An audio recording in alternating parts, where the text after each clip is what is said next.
اللہ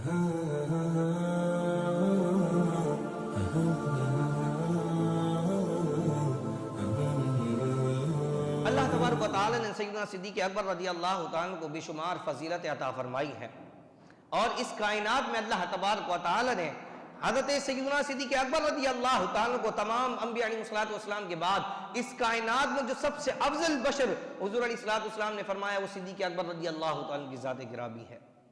آپ کے شان میں، آپ کی فضیلت میں بے شمار حدیث مبارکہ اور قرآن پاک کی آیت مبارکہ موجود ہیں۔ اللہ تبارک و تعالی فرماتا ہے وَسَيُجَنَّبُهَا الْأَتْقَى الَّذِي يُؤْتِي مَالَهُ يَتَزَكَّى وَمَا لِأَحَدٍ عِندَهُ مِن نِعْمَةٍ تُجْزَى۔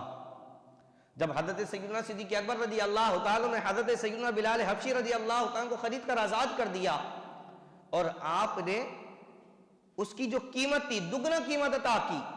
حضرت سیدنا بلال حبشی کی جو قیمت تھی وہ دگنا قیمت، 4 گنا زیادہ قیمت دے کر، اور اس کے بدلے 2 غلام اور 2 لونڈیاں بھی آپ نے دی۔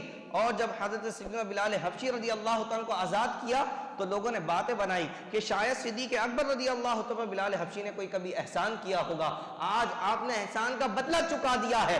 اللہ تبارک و تعالی نے آیت نازل فرما دی، اللہ نے فرمایا نا بلال حبشی نے کوئی صدیق اکبر پہ کسی کا کوئی احسان نہیں تھا، بلکہ اس نے اپنے رب کی رضا کے لیے اللہ کی راہ میں مال خرچ کیا ہے۔ اللہ اکبر۔ اللہ نے فرمایا وَسَيُجَنَّبُهَا الْأَتْقَى، تمام متقیوں میں اتقا جو سب سے متقی ہے، عبادت گزار ہے، وہ سیدنا صدیق اکبر رضی اللہ تعالیٰ کی ذات گرامی ہے۔